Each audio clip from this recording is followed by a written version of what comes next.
গীতটিয়ে শেষরে গাইছে আউন গাইবি নাই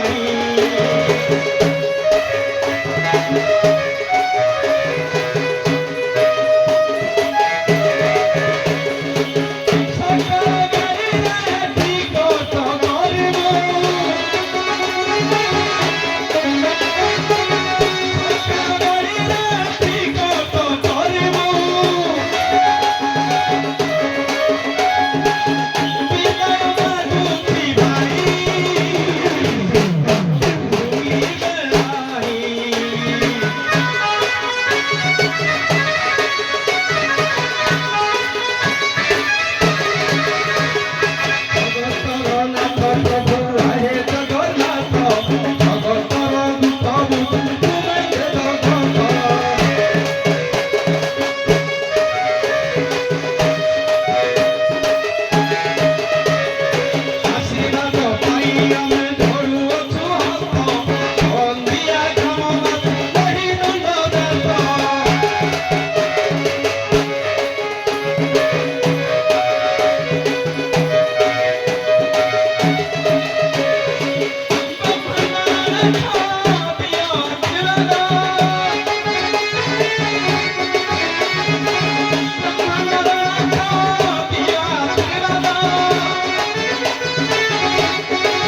क्रीडन पलाश कुटे कलित कुमुदिनी कामकु कांतकाय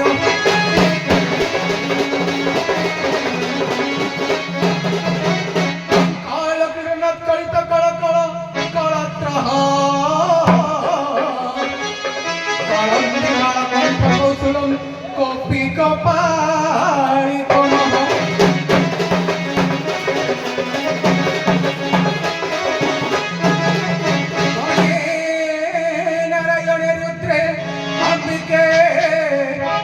करे तो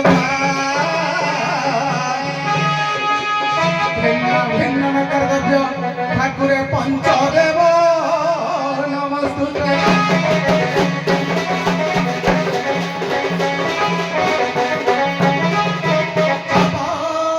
कुसुम चकाशम काचे पेयऊ मोहलिती मुंडारी सर्व पापघ्नम प्रणतस्मै दिवाय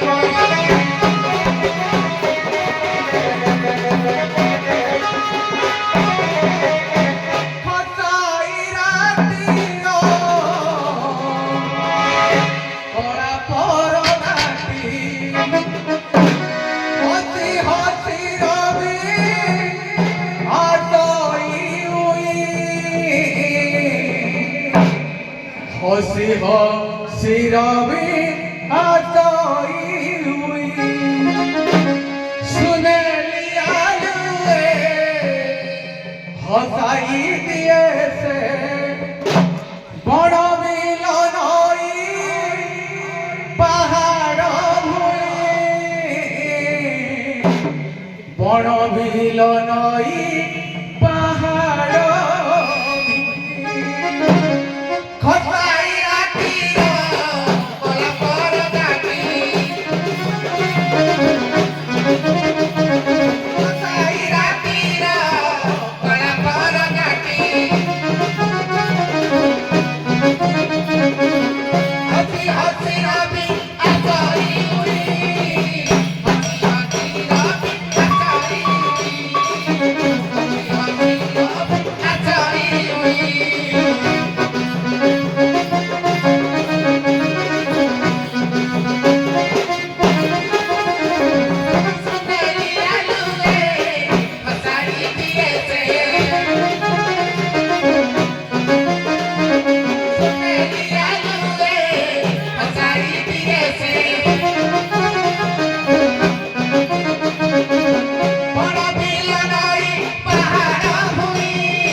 ଅଶେଷ ଧନ୍ୟବାଦ।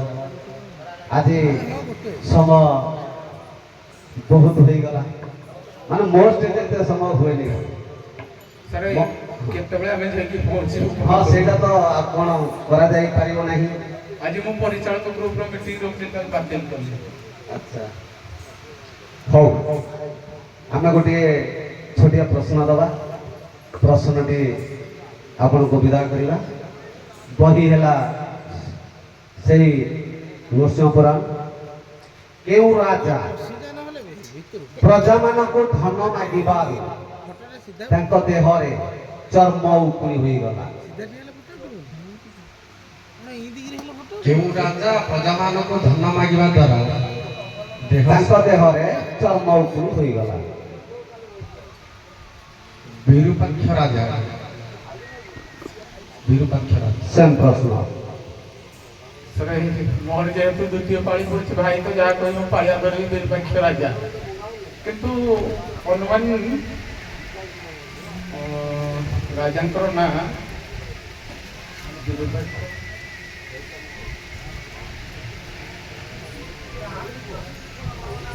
ବିଷ୍ଣୁ ମାଝୀ ରାଜା। ସେ ରାଜା ହଉଛନ୍ତି ସେଇ ବଂଶୀକ ରାଜା। ଏଇନୁ ଆପଣଙ୍କୁ ତା ପୂର୍ବରୁ ଗୋଟେ ପ୍ରଶ୍ନ ପଚାରିଥିଲି, ତା ହଉଛି ବଂଶୀକ ରାଜା। ତେବେ ଆଜିର କାର୍ଯ୍ୟକ୍ରମ ଆଜି ପାଇଁ ତ ଏଠି ସ୍ଥଗିତ ରଖିବା। ତା ପୂର୍ବରୁ ଆପଣମାନେ ସେ ସାର ପାଖକୁ ନିଅନ୍ତୁ। 2 ଜଣ ଯାକ ବସିଛନ୍ତି, ତାଙ୍କୁ ଦିଅନ୍ତୁ, ଲେଖିଦେବେ। ସେ ଆଉ ଯେତିକି ଅଛି ଲାଷ୍ଟ ଚିନ୍ତା କାହିଁକି ତାଙ୍କ ଆଜିର ଭାର ମୁଁ ଦେଇଦେଇଛି ତାଙ୍କ ଉପରେ। କାହା ଉପରେ? 2 ଜଣ ସଭାପତି, 2 ଜଣ ସରପଞ୍ଚ, ସେ ଯିଏ ହଉ। ତେଣୁ କାହିଁକି ଏଇ ଷ୍ଟେଜ ମାନଙ୍କରେ ଯାହା ହୁଏ ଆମେ ଅଙ୍ଗେ ଲିଭେଇଛୁ, ଜାଣିଛୁ। କାହିଁକି ଯେକୌଣସି ଯାହା ହେଲେ ପ୍ରୋବ୍ଲେମଟା ଆମ ଚୁଟିରେ। ଚୁଟିଟାକୁ ମୁଁ ଉପାଡ଼ିକି ଦେଇଦେଇଛି କାହାକୁ? 4 ଜଣ, 2 ଜଣ ସଭାପତି, 2 ଜଣ ସରପଞ୍ଚ। ଯିଏ ଆପଣଙ୍କର ଭଲ ମନ୍ଦ ଯେତେ ନାଚ ଗୀତର ଦାୟିତ୍ୱ ତାଙ୍କ ଉପରେ, ପ୍ରଶ୍ନ ଦାୟିତ୍ୱ ମୋ ଉପରେ। ଠିକ ଅଛି? ତେଣୁ ଆପଣଙ୍କୁ ଅଶେଷ ଧନ୍ୟବାଦ। 2 କଳାକାର, 2 ଦଳର କଳାକାର ମାନଙ୍କୁ ଅଶେଷ ଧନ୍ୟବାଦ। ଏତେ ସମୟ ଆପଣ ପରିଶ୍ରମ କରି ଯେହେତୁ ଇଏ ଗୋଟେ ମାନ୍ୟ ଷ୍ଟେଜ, ତେଣୁ ଆପଣମାନେ ତାଙ୍କୁ ସାଫଲ୍ୟ ମଣ୍ଡେ କରିଛନ୍ତି। ଆପଣମାନଙ୍କୁ ଅଶେଷ ଧନ୍ୟବାଦ ଏବଂ ଅଶେଷ ଧନ୍ୟବାଦ ଦିଆଯିବ ଗ୍ରାମ୍ୟ କମିଟି ଏବଂ ଗ୍ରାମବାସୀ ମାନଙ୍କୁ। କାହିଁକି ଶାନ୍ତି ଶୃଙ୍ଖଳାର ସହିତ ଯେଉଁ ଭାବ ଏବଂ ଯେଉଁ ପ୍ରତିନିଧିତ୍ୱ ଗ୍ରହଣ କରି ଆଜି ଏ ରଙ୍ଗୀନ ରଙ୍ଗମଞ୍ଚକୁ ମଞ୍ଚସ୍ଥ କରିବା ଅଭିନୟ ସଙ୍ଗେ ସଙ୍ଗେ ଆପଣମାନଙ୍କୁ ହସର ଖୋରାକି ଗ୍ରହଣ କରିଛନ୍ତି ଏବଂ ହସର ଖୋରାକି ଆପଣମାନଙ୍କୁ ଦେଇଛନ୍ତି। ତେଣୁ ଆପଣମାନଙ୍କୁ ଅଶେଷ ଧନ୍ୟବାଦ। ଗ୍ରାମବାସୀକୁ ଯେତେ କହିଲେ ମଧ୍ୟ ପାଟିରୁ ଭାଷା ଆସୁନି, ଏମିତି ଶାନ୍ତି ଶୃଙ୍ଖଳାର ସହିତ ମଞ୍ଚ ଦେଖିବାଟା ବହୁତ ବିରଳ। ଯାହା ହଉ ଆଜି ଆମର ସଭାପତି, ସରପଞ୍ଚ ମହୋଦୟ ସମସ୍ତେ ବିରାଜମାନ କରି ଆଜି ଏପର୍ଯ୍ୟନ୍ତ ଏହି ଅନୁଷ୍ଠାନ ଆପଣଙ୍କ ପାଇଁ ରାତି ସାରା ଉଜାଗର ହୋଇ ରେଷ୍ଟ ନ ନେଇ ଆପଣମାନଙ୍କ ପାଖରେ ଉପସ୍ଥିତ ଅଛନ୍ତି। ତେଣୁ ଗ୍ରାମର ମା ଭଉଣୀ ଆବାଳ ବୃଦ୍ଧ ସମସ୍ତଙ୍କୁ ଅଶେଷ ଧନ୍ୟବାଦ। ଆଉ କଣ କହିବି, ଆଜି ମତେ ଯୋଉ ଭାର ସ୍ଥାନ ଦେଇଥିଲେ ତାହା ମୁଁ କେତେ ଦୂର ଠିକ କରିଛି ମୁଁ ନିଜେ ବି ଜାଣିନି। ଆପଣମାନେ ଜାଣିଥିବେ, ଗ୍ରାମବାସୀ ମାନେ ଜାଣିଥିବେ ଏବଂ କମିଟି ମେମ୍ବର ମାନେ ଜାଣିଥିବେ କଣ ହେଇଛି କଣ ନାହିଁ ମୁଁ ମଧ୍ୟ କହିପାରିବି ନାହିଁ। ଠିକ ଅଛି ସାର୍, କଣ କହିବେ?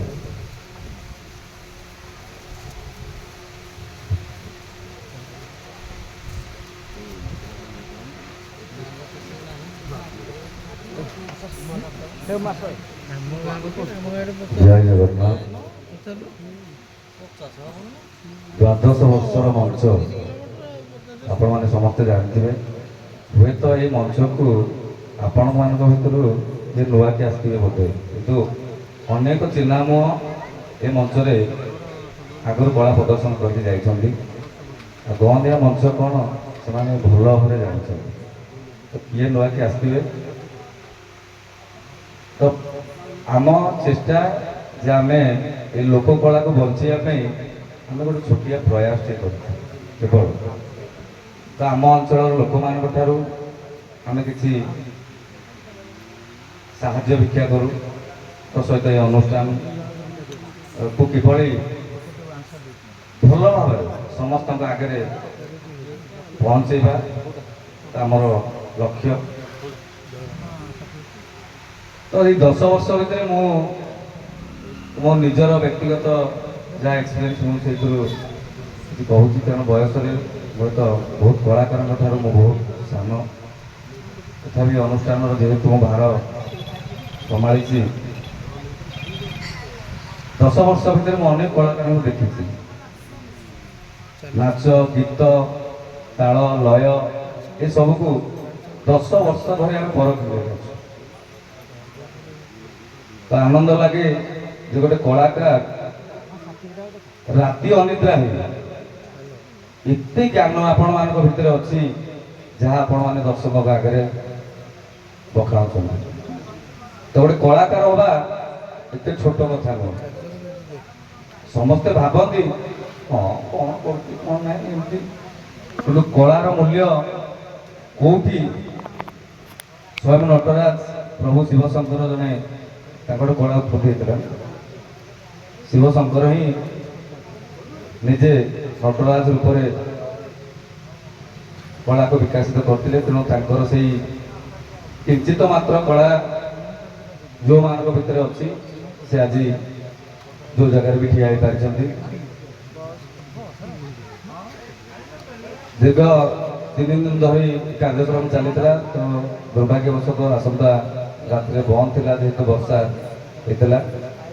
ତଥାପି ଏଇ ଅନୁଷ୍ଠାନକୁ ଆସି ଆପଣମାନଙ୍କର କ'ଣ ଅନୁଭୂତି ଆଉ ଆମ ତରଫରୁ କ'ଣ ଆତିଥ୍ୟ ସତ୍କାରରେ କ'ଣ ତ୍ରୁଟି ଯଦି ରହିଯାଇଛି ଆପଣମାନଙ୍କ ମୁହଁରୁ ଆମେ ନିହାତି ଶୁଣିବୁ।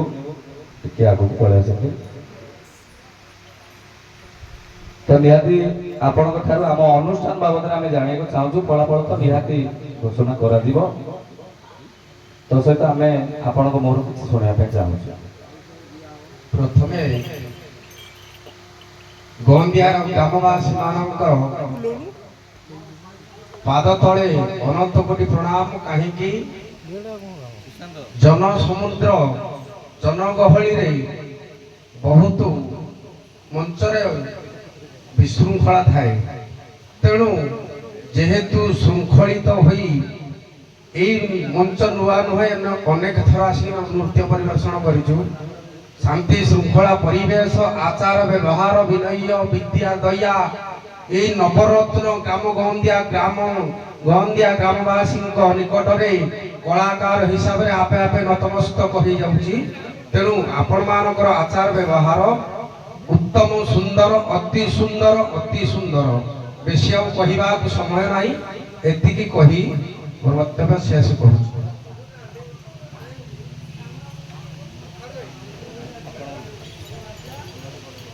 ধন্যবাদ স্যার। এই গন্দিয়ামাটি কলা ঐতিহ্য সংস্কৃতির গ্রাম। তেণু সমস্ত গ্রামবাসী এবং উপস্থিত দর্শক, চতুর্পার্শ্বর বেড়ে যাওয়া দর্শক সমস্তଙ୍କର ଚରଣାରବିନ୍ଦରେ ଏ ଅଦମ କିଞ୍ଚନ ଅନନ୍ତ କୋଟି ଧନ୍ୟବାଦ ଜଣାଉଛି ଏବଂ ସମସ୍ତଙ୍କୁ ସାଧୁବାଦ ମଧ୍ୟ ଜଣାଉଛି। ଅନେକ କ୍ଷେତ୍ରରେ ଅନେକ ଷ୍ଟେଜରେ ଆମେ ନୃତ୍ୟ ପରିବେଷଣ କଲାବେଳେ ପେଣ୍ଟିଂ ରୁମ୍ରେ ଅନେକ ପ୍ରକାର ବିଶୃଙ୍ଖଳା ଜାତ ହୁଏ, କିନ୍ତୁ ଏ ଜାଗାରେ ନାହିଁ। କଳାକାରଙ୍କୁ ସମ୍ମାନ, ଯଥା ସମ୍ମାନ ଦେଇଛନ୍ତି। ଆତିଥ୍ୟରେ ମଧ୍ୟ କୌଣସି ଅବହେଳା କରିନାହାନ୍ତି। ମୁଁ ତ ଏଇ ବର୍ଷ এই ଷ୍ଟେଜକୁ ନୂତନ କରି ଆସିଛି, ଆଗରୁ କରି ଆସିନି। ତେଣୁ ଏ ଗୋଟିଏ ବର୍ଷରେ ମୁଁ ଯେତିକି ଜାଣିଲି, ଏ ମାଟି ହେଲା କଳାର ମାଟି ଏବଂ ଅତି ଉତ୍ତମ ଚିନ୍ତାଧାରା ନେଇକି ଏ ଅନୁଷ୍ଠାନ ହେଇଛି। ଆଉ ବହୁତ ସୁନ୍ଦର ଅନୁଷ୍ଠାନ। ତେଣୁ ଅଧିକ କିଛି ନ କହିକି ଆମ ନୃତ୍ୟ ଗୀତ ବେଳେ ଆଙ୍ଗିକ ବାଚିକ ଅଭିନୟରେ ଯଦି କୌଣସି ପ୍ରକାର ତ୍ରୁଟି ଥିବ, ଉଭୟ ପାର୍ଟିର କଳାକାର ମାନଙ୍କର ଯଦି କୌଣସି ପ୍ରକାର ତ୍ରୁଟି ପରିଲକ୍ଷିତ ହୋଇଥାଏ, ବିଶୃଙ୍ଖଳା ପରିଲକ୍ଷିତ ହୋଇଥାଏ, ଆଶା କରିବି ଆପଣମାନେ ନିଜର ପୁତ୍ର ସନ୍ତାନ ଭାବି କ୍ଷମା ଗୁଣରେ କଳାକାରମାନଙ୍କୁ କ୍ଷମା କରିଦେବେ ବୋଲି ମୁଁ ଆପଣଙ୍କ ପାଖରେ ନିବେଦନ ରଖୁଛି। ଜୟ ମା ଦକ୍ଷିଣକାଳୀ, ଜୟ ଜଗନ୍ନାଥ। ଯାହା ହଉ ଆମେମାନେ ଯେଉଁ ପରିଶ୍ରମ କରୁଛୁ ଏ ତ ଏଇ ଆଶୀର୍ବାଦଟା ଆମ ପାଇଁ ବହୁତ ବଡ଼। ଗୋଟେ କଥା କହିବି ଯେ କଳାକାର ସବୁବେଳେ ତାଳି ତାଙ୍କ ପାଇଁ ଆଶୀର୍ବାଦ। ଯେହେତୁ ଗୋଟେ ଗାଡ଼ିରେ ତେଲ ପଡ଼ିଲେ ଗାଡ଼ି ଆଗକୁ ବଢ଼େ, ସେମିତି ଆମ ସମସ୍ତଙ୍କ ଜୀବନରେ ଆମ ଜୀବନ ସମସ୍ତଙ୍କର ଗୋଟେ ଗୋଟେ ଗାଡ଼ି, ସେଥିରେ ଯେଉଁ ଇନ୍ଧନଟା ପଡ଼ୁଛି ଯେଉଁ ତେଲଟା ସେ ହେଉଛି ଆଶୀର୍ବାଦ ଆଉ ସ୍ନେହ ଶ୍ରଦ୍ଧା।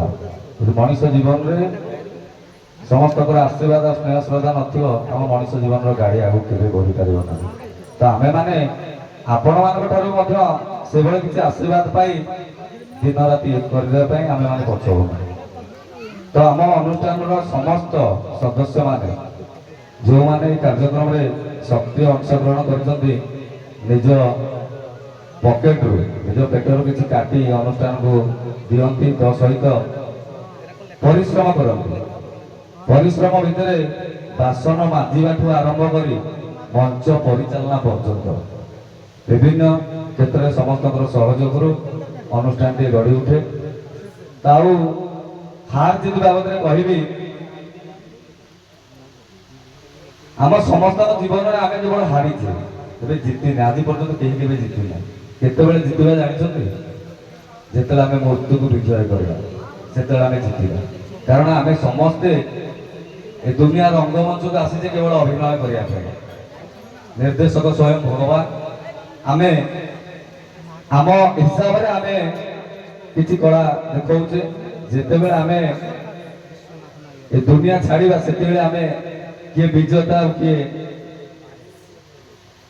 ସେଇଠି ଜଣା ପଡ଼ିଯାଏ। ତ ଛୋଟ ବୁଦ୍ଧିରୁ ଏତିକି କଥା ଜାଣିଛି କେବଳ ଆପଣମାନଙ୍କ ଠାରୁ। ତ ଆଜିର ଯାହା ଫଳାଫଳ ରହିଛି ନିହାତି ଆପଣମାନେ ସାଦର ସହିତ ଗ୍ରହଣ କରିବେ ବୋଲି ଆମେ ଆଶା ରଖିଛୁ। ଆଉ ଗୋଟେ କଥା କହିବି, ଏ ଅନୁଷ୍ଠାନ 10 ବର୍ଷ ଭିତରେ ଅନେକ ଝଡ଼ଝଞ୍ଜା ମଧ୍ୟ ଆମେ ସହିଛୁ। ଅନେକ ସମୟରେ ଦେଖାଯାଏ କଳାକାରମାନେ ହୁଅନ୍ତୁ କିମ୍ବା କଳାକାରମାନେ ଜଜଙ୍କ ସହିତ ହୁଅନ୍ତୁ କିମ୍ବା ନିଜ ମନରୁ ବି ସେମାନେ ଭାବନ୍ତି ଯେ ହଁ ପାର୍ସିଆଲିଟି ହେଉଛି, ଏଠି କରାଯାଉଛି ସେ କରାଯାଉଛି। ସେମିତି କେବେ କିଛି ହେଇନି। ଆମେ ହୃଦୟରେ ହାତ ରଖି କହୁଛୁ ଯେ ଆମେ ଅନୁଷ୍ଠାନକୁ କେବଳ କଳା କିଭଳି ଏଇ ଜାଗାରେ ପ୍ରଦର୍ଶିତ ହେବ, କଳାକାରମାନେ ଏଠି ନିଜର କଳା କିଭଳି ପ୍ରଦର୍ଶିତ କରିବେ, ଆଉ ସେମାନେ ଆଗକୁ ବଢ଼ିବା ସହିତ ଏ ଅନୁଷ୍ଠାନ ମଧ୍ୟ ଆହୁରି ଆଗକୁ ନାଁ କରିବ ଓଡ଼ିଶା ସ୍ତରରେ, ସେ କେବଳ ଆମର ଗୋଟେ ପ୍ରୟାସ। ତ ଏଠି କିଏ କାହାକୁ ଜିତେଇ ଦେବା, କାହାକୁ ହରାଇ ଦେଲେ ଆମର ସେଥିରୁ କୌଣସି ପ୍ରକାର ସ୍ୱାର୍ଥ ନଥାଏ। এই ଜିନିଷଟା ଆପଣମାନେ ସମସ୍ତେ ଜାଣିଥାନ୍ତୁ। ଏହାକୁ ଆମେ ହୃଦୟରେ ହାତ ରଖି କହୁଛୁ। ତ ଅନୁଷ୍ଠାନ କେବେ କୌଣସି ଅନୁଷ୍ଠାନ କୋଉଠି ଥିବ ସେମିତି ମୁଁ କହିପାରୁନି, କିନ୍ତୁ ଏଇ ଅନୁଷ୍ଠାନ ସେଭଳି କେବେ ଇଏ କରିନି। ଆଉ ଆଜିର ଜଜମେଣ୍ଟ ଯାହା ହେଇଛି ଆପଣମାନେ ତ ସମସ୍ତେ ଜାଣିଛନ୍ତି, ଯେହେତୁ ପୂର୍ବ ଜଜ୍ ଥିଲେ ତ ତାଙ୍କର ବ୍ୟକ୍ତିଗତ କିଛି କାରଣ ପାଇଁ ଆଉ ଯେଉଁ ନୂଆ ସାର୍ ଆସିଲେ, ଦ୍ୱିତୀୟ ସାର୍ ତ ଆଗରୁ କରୁଛନ୍ତି ଏଇଟାରେ ଆସିଲେ। ତ ତା ଭିତରେ ସେ ଗୋଟେ କଥା କହିଲେ ଯେ ପ୍ରକାଶ କ'ଣ କରିବା, ଏଇଭଳି ଦ୍ୱନ୍ଦ୍ୱ ଭିତରେ ମୁଁ କେମିତି ଜଜମେଣ୍ଟ କରିବି। ତଥାପି ଆମେ ଆପଣଙ୍କ ଦୁଇ ମ୍ୟାନେଜରଙ୍କ ସହିତ ନିହାତି କଥା ହେଇଥିଲୁ ଯେ ଆକ୍ଚୁଆଲି ସାର୍ ଆପଣଙ୍କର ନୃତ୍ୟ ଗୀତ ତାଳ ଲୟ ଏଇସବୁ ଦେଖିବେ, ଆମେ ଦର୍ଶକମାନଙ୍କ ଉପରେ ଛାଡ଼ିବୁ ଯେ ଆପଣ କେତେ ଦୂର ଠିକ୍ କଲେ କେତେ ଦୂର ଭୁଲ କଲେ। ହୁଏତ ଆମେ ଦର୍ଶକଙ୍କ ସହିତ ଆଲୋଚନା କରି ମୁଁ ନିଜେ ବି ମଧ୍ୟ ମାର୍କିଂରେ ସହଯୋଗ କରିଛି ଟିକେ, ମୋ ନିଜ ବୁଦ୍ଧିରେ ନୁହେଁ, ଦର୍ଶକମାନଙ୍କ ସହିତ ଆଲୋଚନା କରି କରାଯାଇଛି। ତ କୌଣସି ପ୍ରକାର ଆମ ଭିତରେ ଦ୍ୱନ୍ଦ୍ୱ ନ ହଉ, ଆମେ ସମସ୍ତେ ଭାଇ, କାରଣ ଭାଇଚାରାଟା ହିଁ ଗୋଟେ ମୁଖ୍ୟ ଲକ୍ଷ୍ୟ ସମସ୍ତଙ୍କୁ ଏକାଠି କରିବା। କାରଣ ଆପଣ ଏଠୁ ଗଲା ପରେ ବି ମଧ୍ୟ ଆମକୁ ସ୍ନେହ ଶ୍ରଦ୍ଧା କରିବେ, ଆମେମାନେ ମଧ୍ୟ ସ୍ନେହ ଶ୍ରଦ୍ଧା କରିବେ। ଅନେକ କଳାକାର ଅଛନ୍ତି ଆମ ସହିତ ଫୋନରେ କଥା ହେଉଛନ୍ତି, ସମସ୍ତଙ୍କ ସହିତ ଗୋଟେ ଭଲ ସମ୍ପର୍କ ଭିତରେ ଆମେମାନେ ଆଗକୁ ବଢ଼ୁଛେ। ତ ନିହାତି ଆଜିର ଏଇ ଉଦ୍ଯାପନୀ ଦିବସରେ ଆମ ଗ୍ରହଣରେ ଉପସ୍ଥିତ ଅଛନ୍ତି ଆମ ଗନ୍ଦିଆ ଗ୍ରାମ କମିଟିର ସଭାପତି ମଙ୍ଗରାଜ ବାରିକ ମହୋଦୟ। ତ ଅନୁରୋଧ ରଖିବି ମଞ୍ଚକୁ ଆସିବା ପାଇଁ। ଆଉ ଆମ ପାଖରେ ଉପସ୍ଥିତ ଅଛନ୍ତି ବିଶିଷ୍ଟ ସମାଜସେବୀ କମଲ ଲୋଚନ ସେଠୀ ମହୋଦୟ, ତାଙ୍କୁ ମଧ୍ୟ ଅନୁରୋଧ କରିବି ମଞ୍ଚକୁ ଆସିବା ପାଇଁ। ମୁନା ହିଁ ଭଲ ନା କ'ଣ?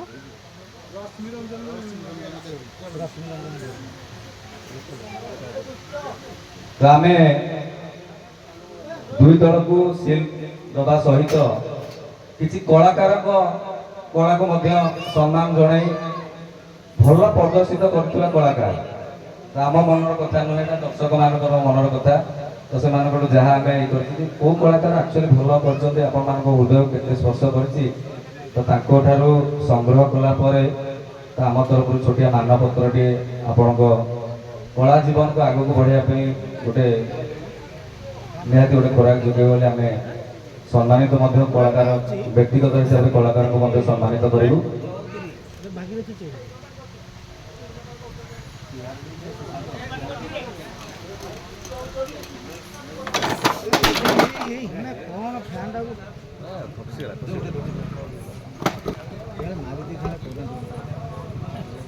ପଶିଗଲା ଭିତରେ, ପଶିଗଲା ଟାଣିଦେଲା।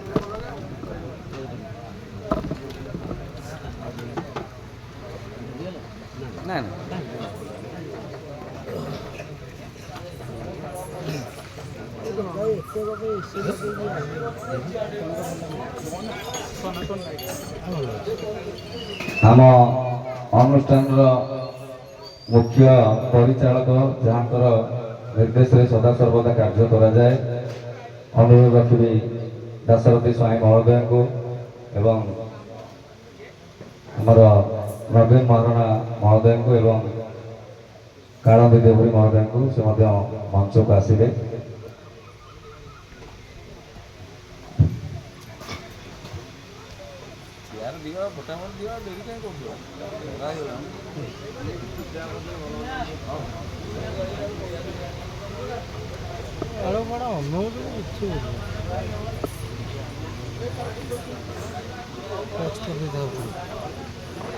ସେଥିପାଇଁ ତାଙ୍କୁ ଆଉ ଡାକି ହେଇନଥିଲା ମଞ୍ଚକୁ।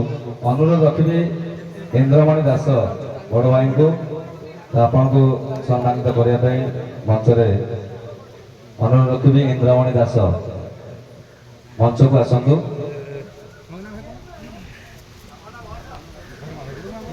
ଷ୍ଟାଣ୍ଡ ଭିତରୁ ବୋର୍ଡଟା ଖୋଲିଦେ,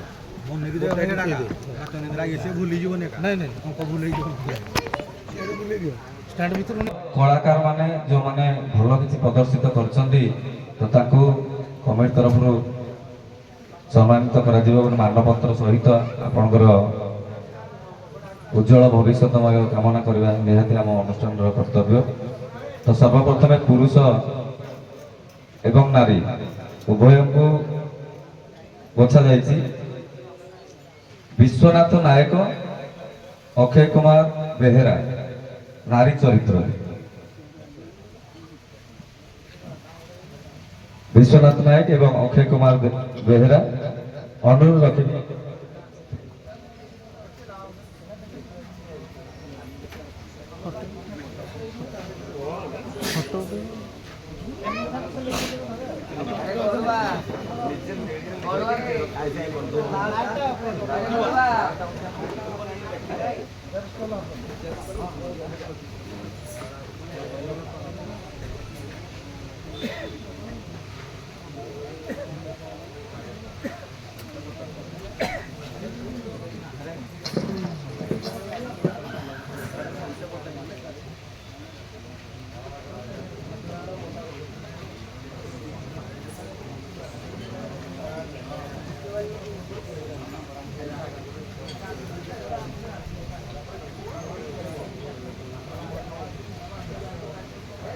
ଅକ୍ଷୟ କୁମାର ବେହେରା। ଦୁଇ ଜଣଙ୍କୁ ଆମେ ବେଷ୍ଟ କଳାକାର ନାରୀ ଚରିତ୍ରରେ ଅଭିନୟ କରି ସମସ୍ତଙ୍କ ହୃଦୟ ସ୍ପର୍ଶ କରିଥିବାରୁ ଆମେ ମାନପତ୍ର ମାଧ୍ୟମରେ ଆପଣଙ୍କୁ ସମ୍ମାନିତ କରୁଛୁ ଏବଂ ଆପଣଙ୍କର କଳାକାର ଜୀବନ ଆହୁରି ଆଗକୁ ଆଗକୁ ଯାଉ ନିହାତି ଆମେ ମାଙ୍କ ପାଖରେ କାମନା କରୁଛୁ। କରତାଳି ମାଧ୍ୟମରେ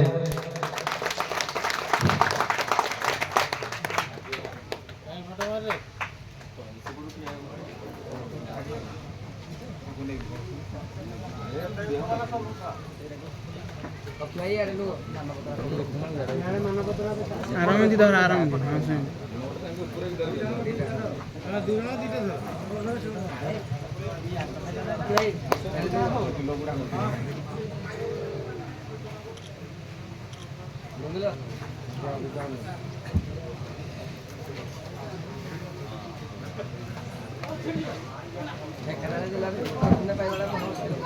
ଯାହା ହଉ କଳାକାର ଜୀବନ ଏମିତି ତୁମର ଦୀର୍ଘ କାମନା କରିବା ସହିତ ଆହୁରି ଆଗକୁ ଆଗକୁ ଯାଅ, ଏଠି କଳା ପ୍ରଦର୍ଶିତ କରି ସାରା ଓଡ଼ିଶାରେ ନୁହେଁ ଭାରତ ବର୍ଷରେ ନାଁ କର। ଏ ଆଶୀର୍ବାଦ ସମସ୍ତଙ୍କ ତରଫରୁ ଆମ ଦୁଇ ଜଣଙ୍କୁ। ଏହାପରେ ଆମେ ପୁରୁଷ ଚରିତ୍ରରେ ଯେଉଁମାନେ ଅଛନ୍ତି ତାଙ୍କୁ ଡାକିବା। ହୁଏତ ନାରୀ ଚରିତ୍ର ଟିକେ କମ୍ ପଡ଼ିଯାଇଛନ୍ତି, ପୁରୁଷ ଚରିତ୍ରରେ ଅଧିକ। ଯାହା ହଉ ପୁରୁଷ ମଧ୍ୟ ଦୁଇ ପାଦ ଆହୁରି ଆଗରେ ଅଛନ୍ତି ନାରୀ ଠାରୁ। ପ୍ରଭଞ୍ଜନ କର, ରଶ୍ମି ରଞ୍ଜନ ଦେଉରୀ, ଭାଗୀରଥୀ ଚୌଧୁରୀ, ସନାତନ ନା କଣ ସନାତନ ନାୟକ, ସନାତନ ନାୟକ, ଗିରିଶ ଚନ୍ଦ୍ର ନାୟକ, ପ୍ରଦୀପ କୁମାର ସାହୁ। ଆଉ ଥରେ ଡାକିବୁ। ପ୍ରଭଞ୍ଜନ କର, ରଶ୍ମି ରଞ୍ଜନ ଦେହୁରୀ, ଭାଗୀରଥୀ ଚୌଧୁରୀ, ସନାତନ ନାୟକ, ଗିରିଶ ଚନ୍ଦ୍ର ନାୟକ, ପ୍ରଦୀପ କୁମାର ସାହୁ। ଅନୁରୋଧ ରଖିବି ମଞ୍ଚକୁ ଆସିବା ପାଇଁ। ଆପଣଙ୍କର ଏଇ ଯୋଉ ବଳିଷ୍ଠ କଳାକୃତି ନିଶ୍ଚିତ ସମସ୍ତଙ୍କର ହୃଦୟକୁ ଛୁଇଁଛି, ସେଥିପାଇଁ ମାନପତ୍ର ମାଧ୍ୟମରେ ସମ୍ମାନିତ କରିବା ପାଇଁ ଆମେ ଆହ୍ୱାନ କରୁଛୁ ଆପଣଙ୍କ ମଞ୍ଚକୁ।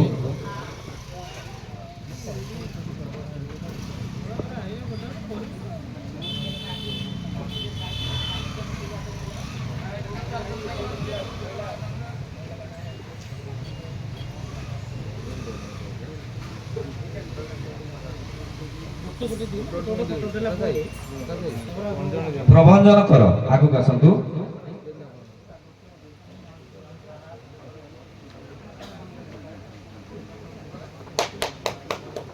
କରତାଳି ଦେଇ ସ୍ୱାଗତ କରିବା ଏବଂ ତାଙ୍କର ଦୀର୍ଘାୟୁ କାମନା କରିବା ନିହାତି। କଳା ଜୀବନ ଏମିତି ଆଗକୁ ଆଗକୁ ବଢ଼ି ଚାଲୁ। ତାପରେ ଅନୁରୋଧ ରଖିବି ଭାଗୀରଥୀ ଚୌଧୁରୀ,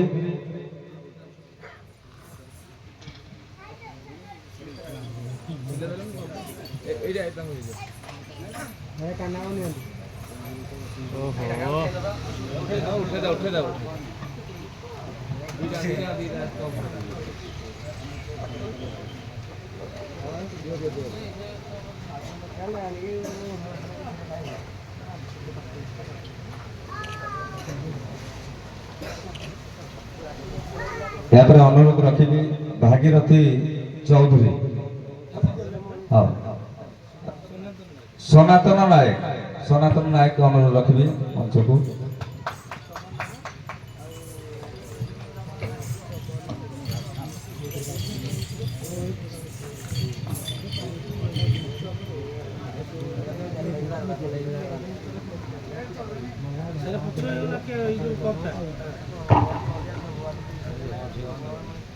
ଆପଣଙ୍କର କଳାକାର ଜୀବନ ଆଗକୁ ଆଗକୁ ବଢ଼ୁ, ନିହାତି ମାଆଙ୍କ ପାଖରେ ପ୍ରାର୍ଥନା ରହିବ। ଉଜ୍ଜଳମୟ ଭବିଷ୍ୟତ କାମନା ସହିତ ଆ ଜଗଜନ ଦଣ୍ଡ ନୃତ୍ୟ କଳା ପରିଷଦ ଆପଣଙ୍କୁ ସମ୍ମାନ ଜଣାଉଛି। ଗିରିଶ ଚନ୍ଦ୍ର ନାୟକ, ଗିରିଶ ଚନ୍ଦ୍ର ନାୟକ,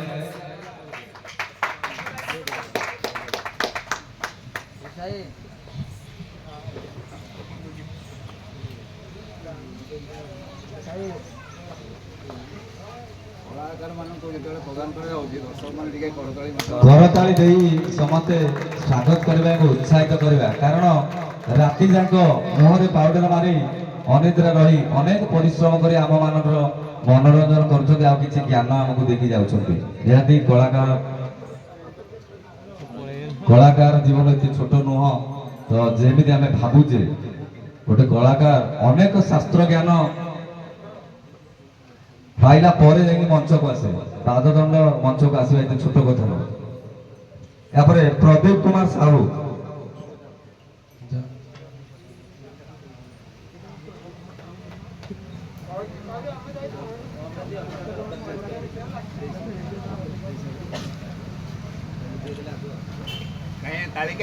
ତାଳି ନିହାତି ଦୀର୍ଘାୟୁ କାମନା କରିବୁ, ଭବିଷ୍ୟତ ଉଜ୍ଜଳମୟ ହଉ, ଆଗକୁ ଆଗକୁ ଏମିତି ଆଗକୁ ଯାଆନ୍ତୁ।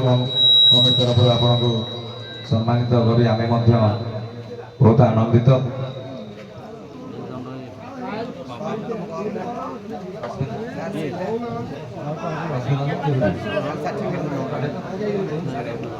ରଶ୍ମି ରଞ୍ଜନ ଦେହୁରୀ, ରଶ୍ମି ରଞ୍ଜନ ଦେହୁରୀ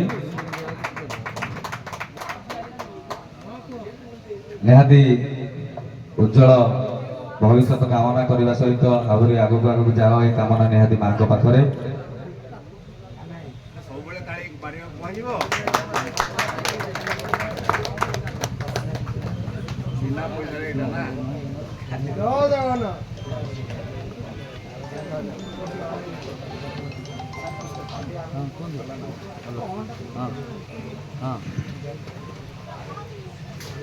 ଆପଣମାନେ କଣ ଭାବୁଥିବେ କଳାକାର ଭାଇମାନେ ଆମେ ତ ଜାଣିପାରୁନୁ, ତଥା ଆମକୁ ବହୁତ ଆନନ୍ଦ ଲାଗୁଛି। କାହିଁକି ଜାଣିଛନ୍ତି, ଆପଣଙ୍କ ଭଳି କଳାକାର ମାନଙ୍କୁ ପାଖରେ ପାଇ ଆମେ ବହୁତ ଆନନ୍ଦିତ। ତ ନିହାତି ଆନନ୍ଦ ଭିତରେ ଆମେ ଆଜିର ଫଳାଫଳ ଘୋଷଣା କରିବା। ଫଳାଫଳ ତ ନୁହେଁ, ଏହା ଏକ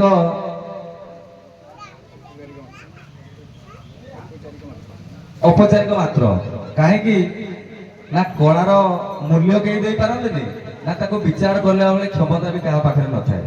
କେବଳ ଔପଚାରିକ ଏଇଟା ଗୋଟେ।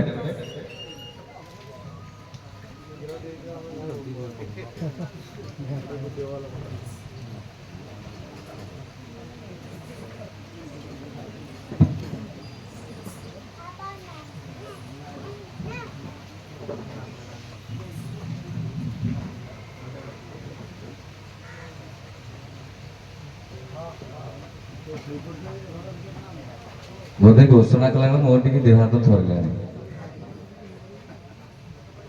କଣ ଭାଇ କହିଲେ, ଆପଣ କଳାକୁ ମାନେ ଇଏ କରିବା ଏତେ ଛୋଟ କଥା ନୁହେଁ। ତଥାପି ନିହାତି ଆମେ ଆଜିର ଏ ଯୋଉ କାର୍ଯ୍ୟକ୍ରମ କରାଗଲା, ନିହାତି ଉଚ୍ଚକୋଟୀର କଳା ଭିତରେ ଦର୍ଶକ ମାନଙ୍କର ଯାହା ମତାମତ ତାକୁ ଆମେ କଲେକ୍ସନ କରି ମତାମତ ଇଏ କରିଛୁ। ଆଉ ସାର୍ଙ୍କର ଯାହା ସାର୍ଙ୍କୁ ଯୋଉ ଦାୟିତ୍ୱ ଦିଆଯାଇଥିଲା ସେ ତାକୁ ମଧ୍ୟ ନିଭେଇଛନ୍ତି। ଆଜିର এই କାର୍ଯ୍ୟକ୍ରମରେ ଏମିତି କହିବି ମୁଁ ବି ଜାଣିପାରୁନି। ହଉ, ତ ଆମର ଦି ଜଣ ସମାନ ହେଇକି ଅଛନ୍ତି, ମାତ୍ର ଅଧ ପଏଣ୍ଟରେ ଜଣେ ଟିକେ ଇଏ ହେଇଯାଇଛନ୍ତି, ଆଉ ନହେଲେ କିଛି ଫରକ ନାହିଁ। ତ ଆମେ ସମସ୍ତେ ବିଜେତା। ତ ଆଜି ପ୍ରଥମେ ଆମେ ସେଇ ଯୋଉ ବିଜେତାଙ୍କ ଭିତରେ ଉପବିଜେତା ଯିଏ ତାକୁ ଆମେ ମଞ୍ଚକୁ ଡାକୁଛୁ। କାଣ୍ଡସରର ମ୍ୟାନେଜର ଉପବିଜେତା ହେଇଛନ୍ତି ଆଜିର ଏହି କାର୍ଯ୍ୟକ୍ରମରେ, 14 ନମ୍ବର ଅଧେ ସେ ପାଇଛନ୍ତି।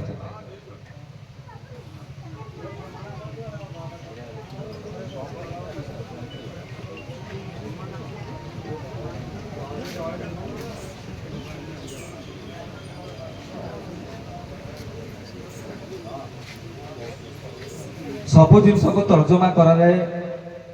ଆପଣମାନେ ବି ଥରେ କେତେବେଳେ ମଞ୍ଚରେ ଯଦି ବସିବେ ଜଜ୍ ହେଇ କିମ୍ବା ବିଚାରକ ହିସାବରେ ବସିବେ, ଆପଣମାନେ ନିହାତି ଜାଣିପାରିବେ ଯେ ନୃତ୍ୟ, ଗୀତ, ତାଳ, ଲୟ, ତା ସହିତ ପ୍ରଶ୍ନ ଉତ୍ତର ସବୁ ଜିନିଷକୁ ମିଶେଇଲା ପରେ ଗୋଟେ କରାଯାଏ, ଇଏ କରାଯାଏ।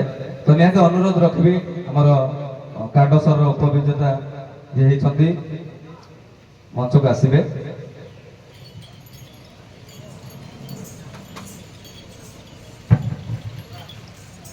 ସାଦରେ ଗ୍ରହଣ କରନ୍ତୁ। ଧନ୍ୟବାଦ ଆଜ୍ଞା।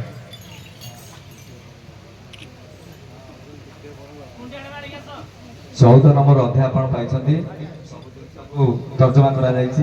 ଦେଖ ମୁଁ ବି ବେଳେ ବେଳେ ବିଚାରପତି ଆସନରେ ବସେ, ଆଜ୍ଞା ଆଜ୍ଞା, ବୁଝିଲେ କି, ମୁଁ ବି ଜାଣିପାରିଛି ମୁଁ କୌଣସି କମ୍ପ୍ଲେନ କରୁନି। ନାଇଁ ଆମେ ପ୍ରଥମରୁ କହିଛୁ, ଆମେ ହୃଦୟରେ ହାତ ରଖି ଏଇ ସବୁ ତର୍ଜମା କରିଛୁ।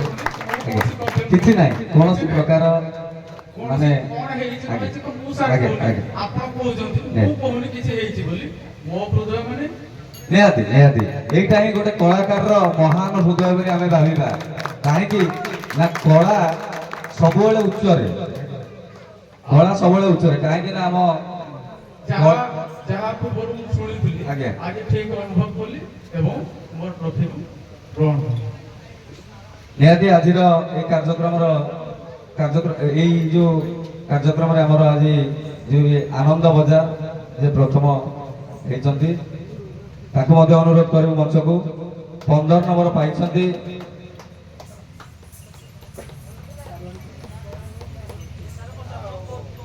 ତାର ମାର୍କ ସିଟ୍ ଟା ଟିକେ ଦେବେ।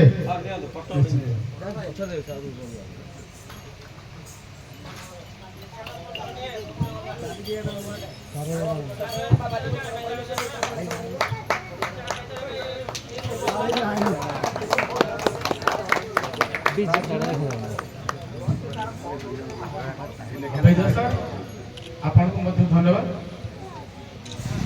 ଗୋଟେ ବ୍ୟକ୍ତିଗତ କଳାକାର ଯାହା ଭଲ କରିଛି କି ଖରାପ କରିଛି ଆପଣମାନେ ସମସ୍ତେ ଦେଖିଛନ୍ତି।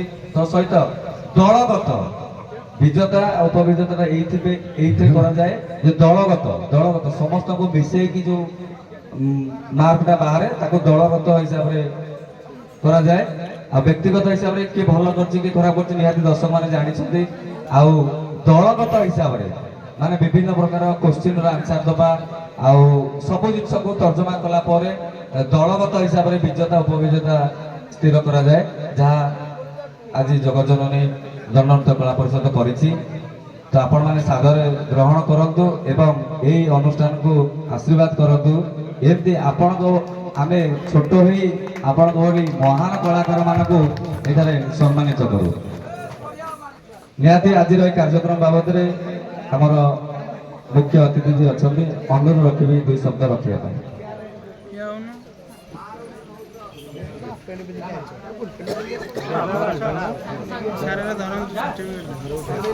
ଜୟ ଜଗନ୍ନାଥ।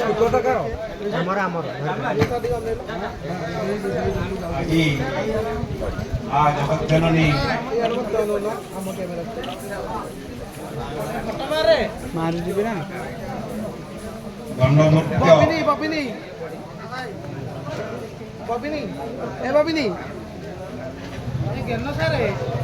ଅବସାନ ଦିବସ ଏହି ଅବସରରେ ଏଠାରେ ଉଭୟ ପ୍ରତିଯୋଗୀ ଢେଙ୍କାନାଳର କାଣ୍ଡସର ଏବଂ ଢେଙ୍କାନାଳ ଆନନ୍ଦ ବଜାରର କଳାପ୍ରେମୀମାନେ ଯେଭଳି ଭାବରେ ତାଙ୍କର କଳା ପ୍ରଦର୍ଶନ କରି ଜନମାନସରେ ଆନନ୍ଦ ଉତ୍ସାହ କରିଦେଇଛନ୍ତି, ସେଥିପାଇଁ ଉଭୟ ଦଣ୍ଡ ନୃତ୍ୟ ପରିଷଦ ମାନଙ୍କୁ ମୋର ଆନ୍ତରିକ ଧନ୍ୟବାଦ ଏବଂ କୃତଜ୍ଞତା। ଆପଣମାନଙ୍କର ସହଯୋଗରେ ଆପଣମାନେ ଏଠି ଆସି ନାଚ ଗୀତ ବାଦ୍ୟ ତାଳେ ତାଳେ ଯେଭଳି ଭାବରେ ନିପୁଣ ଭାବରେ ଆପଣମାନେ କଳା ପ୍ରଦର୍ଶନ କରିଛନ୍ତି ତାହାର ଉଦାହରଣ ହେଉଛି ହଜାର ହଜାର ଜନତା ଖାଲି ଗନ୍ଦିଆ ନୁହେଁ, ପାଖାପାଖ 10-15ଟି ଗ୍ରାମର ଲୋକମାନେ ଆପଣମାନଙ୍କର ଏହି କଳାକୁ ଦେଖିବା ପାଇଁ ଆସି ପହଞ୍ଚିଛନ୍ତି ବା ପହଞ୍ଚିଥିଲେ। ସେମାନେ ସମସ୍ତେ ଆପଣମାନଙ୍କର ପ୍ରଦର୍ଶନରେ ଖୁସି ଅଛନ୍ତି। ଶେଷରେ ମୁଁ କହିବି ଏହି ଅନୁଷ୍ଠାନକୁ ଯେଉଁମାନେ ସହଯୋଗ କରି ଆଉ ଯେଉଁମାନେ ସହଯୋଗର ହାତ ବଢ଼େଇଛନ୍ତି ମୁଁ ବିଶେଷ କରି ଧନ୍ୟବାଦ ଦେବି এই কলা পরিষদর সভাপতি মহোদয়, সম্পাদক মহোদয়, সমস্ত কর্মকর্তা বন্ধু মানে, এটি আমার দাস বাবা, কারন্দী বাবা, সান ভাই নগীর, ইন্দ্রমণি আর অন্যান্য সমস্ত সহযোগী মানে সেমানଙ୍କର সহযোগର হাত বড়ি এই দণ্ডীয় নৃত্যକୁ সফল କରିଛନ୍ତି। বিশেষ ভাବରେ ଆଜି ମୁଁ ମୋ ଅନ୍ତରର କଥା କହୁଛି, ମୋର ସାନ ଭାଇ କମଳକାନ୍ତ ସେଠୀ ଏବଂ ତାଙ୍କର ସମସ୍ତ ପରିବାର ବୃନ୍ଦ ଯେଭଳି ଭାବରେ ଅକୁଣ୍ଠିତ ଚିତ୍ତରେ ମନ ଭିତରେ କୌଣସି ପ୍ରକାର ଆଶା ନ ରଖି ସେ ଯେଭଳି ଭାବରେ ଶାରୀରିକ ଆର୍ଥିକ ମାନସିକର ସହଯୋଗର ହାତ ବଢ଼େଇଛନ୍ତି, ସେଥିପାଇଁ ମୁଁ ହର ପର୍ବତୀଙ୍କ ନିକଟରେ ପ୍ରାର୍ଥନା କରୁଛି ସେମାନଙ୍କର ମନସ୍କାମନା ଭଗବାନ ପୂରଣ କରନ୍ତୁ ଏବଂ ସଦାସର୍ବଦା এই অনুষ্ঠান পাই কেবল এই অনুষ্ঠান নুহে এ গাঁরে যেতে অনুষ্ঠান অছি মঙ্গলাঙ্গ পূজা পারায়ণ হনুমান জয়ন্তী শনি মন্দির দোলযাত্ରା ভଳି পର୍ବপର୍ବାଣୀରେ ସେମାନଙ୍କର ହାତ ବହୁତ ଲମ୍ବା ସହଯୋଗ ବହୁତ ଭାବରେ ସେମାନଙ୍କର ଥିବାରୁ ଆଜି ଏ ସଂସ୍ଥା ବା ଏ ଅନୁଷ୍ଠାନ ଆଗେଇ ନେଇଛି। ସେଥିପାଇଁ ସର୍ବଶେଷରେ ମୁଁ ସମସ୍ତଙ୍କୁ ଏଠିକାର ଯେଉଁ ପର୍ଯ୍ୟବେକ୍ଷକମାନେ ଆସିଥିବେ ଆଉ ଯେଉଁ କଳାକାର ଭାଇ ବନ୍ଧୁମାନେ ଦର୍ଶକମାନେ ସମସ୍ତଙ୍କୁ ମୋର ଆନ୍ତରିକ ଧନ୍ୟବାଦ ଦେଇ ମୋର ବକ୍ତବ୍ୟ ଶେଷ କରୁଛି। ଜୟ ଜଗନ୍ନାଥ, ଜୟ ଜଗନ୍ନାଥ। ସମସ୍ତଙ୍କୁ ବହୁତ ବହୁତ ଧନ୍ୟବାଦ ଆପଣମାନଙ୍କର ସହଯୋଗ ପାଇଁ।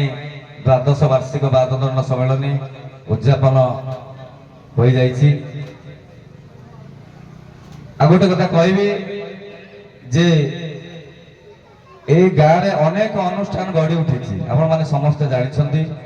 ତ ମଧ୍ୟରୁ ଦଣ୍ଡ ସମ୍ମିଳନୀ ଏକ ଅଲଗା ପରିଚୟ ନେଇଛି, କାରଣ ଏଇ ଅନୁଷ୍ଠାନରେ ଶତାଧିକ ଲୋକଙ୍କର ସମାଗମ ହୁଏ ଆଉ ଆର୍ଥିକ ସ୍ଥିତିରେ ମଧ୍ୟ ଅନେକ କିଛି ଖର୍ଚ୍ଚ ହୁଏ, ସମସ୍ତେ ଜାଣିଛନ୍ତି। ତେଣୁ ଯେଉଁମାନେ ବି ଅନୁଷ୍ଠାନକୁ ସାହାଯ୍ୟ ସହଯୋଗର ହାତ ବଢ଼େଇଛନ୍ତି ନିହାତି କମିଟି ତରଫରୁ ସମସ୍ତଙ୍କୁ ବହୁତ ବହୁତ ଧନ୍ୟବାଦ। ଆଉ ଯେଉଁମାନେ ଅକ୍ଳାନ୍ତ ପରିଶ୍ରମ କରି ସମସ୍ତ କାର୍ଯ୍ୟକୁ ସୁଚାରୁ ରୂପେ ସମ୍ପାଦନା କରିଛନ୍ତି ସେମାନଙ୍କୁ ମଧ୍ୟ ବହୁତ ବହୁତ ଧନ୍ୟବାଦ। ସାଉଣ୍ଡ ସେକ୍ସନରେ ଯିଏ ସହଯୋଗ କରିଛନ୍ତି ଟେଣ୍ଟ ସାଉଣ୍ଡରେ ତାକୁ ମଧ୍ୟ ବହୁତ ବହୁତ ଧନ୍ୟବାଦ। ତା ସହିତ ମାନସିକ ସ୍ତରରେ ଯେଉଁମାନେ ଆମକୁ ସାହସ ଦିଅନ୍ତି ସେମାନଙ୍କୁ ବହୁତ ବହୁତ ଧନ୍ୟବାଦ। ତନ୍ମଧ୍ୟରୁ ଆମର ପ୍ରଭାକର ବେହେରା, ପ୍ରଭା ଦାଦା, ସେ ଆମକୁ ବହୁତ ସାହସ ଦିଅନ୍ତି। କମାଇ ବହୁତ ସାହସ ଦିଅନ୍ତି। ଆଉ ଯେଉଁମାନେ ବି ଆମ ଅନୁଷ୍ଠାନର ଦାୟିତ୍ୱରେ ଅଛନ୍ତି, ସେ ଗାଣ୍ଡୁ ଦାଦା ହୁଅନ୍ତୁ, ଇନ୍ଦ୍ର ଭାଇ ହୁଅନ୍ତୁ, ମୃତ୍ୟୁଞ୍ଜୟ ଭୂତିଆ ହୁଅନ୍ତୁ, ଯେଉଁମାନେ ବି ଅନେକ ସାହସ ଦିଅନ୍ତି, ଆରେ ଭାଙ୍ଗି ପଡନି, ଆଗକୁ ପଡ, କରିହବ, କରିପାରିବା, କାହିଁକି ନହବ, ଏଇଭଳି ଶବ୍ଦ ନିହାତି ଆହୁରି ହୃଦୟକୁ ଆନ୍ଦୋଳିତ କରେ। ହୁଏତ ଆମେ କାଲି ଏ ଅନୁଷ୍ଠାନରେ ଥିବୁ ନଥିବୁ ସେଟା ତ ଅଲଗା ଜିନିଷ, କି ଆଗକୁ ଯେଉଁମାନେ ବାହାରିକି ଅନୁଷ୍ଠାନ କରିବେ ନିହାତି ସମସ୍ତଙ୍କୁ ନେଇ ଏ ଅନୁଷ୍ଠାନଟିକୁ ଆଗକୁ ବଢିବେ। এই ବାର୍ତ୍ତା ଆମେ ଯେଉଁମାନଙ୍କଠୁ ଶିଖିଥିଲୁ ଆମେ ମଧ୍ୟ ସେଇ ପ୍ରେରଣାଟା ନିହାତି ସମସ୍ତଙ୍କୁ ଦେବୁ। ସର୍ବଶେଷରେ ସମସ୍ତଙ୍କୁ ଧନ୍ୟବାଦ ଅର୍ପଣ କରିବା ସହିତ ଆଜିର କାର୍ଯ୍ୟକ୍ରମକୁ ଏଇଠି ରଖିବା। ସର୍ବେ ଭବନ୍ତୁ ସୁଖିନ, ସର୍ବେ ସନ୍ତୁ ନିରାମୟ, ସର୍ବେ ଭଦ୍ରାଣୀ ପଶ୍ୟନ୍ତୁ, ମା କଶ୍ଚିତ୍ ଦୁଃଖ ଭାଗ ଭବେ। ହରି ଓମ୍। ଶାନ୍ତି ଶାନ୍ତି ଶାନ୍ତି।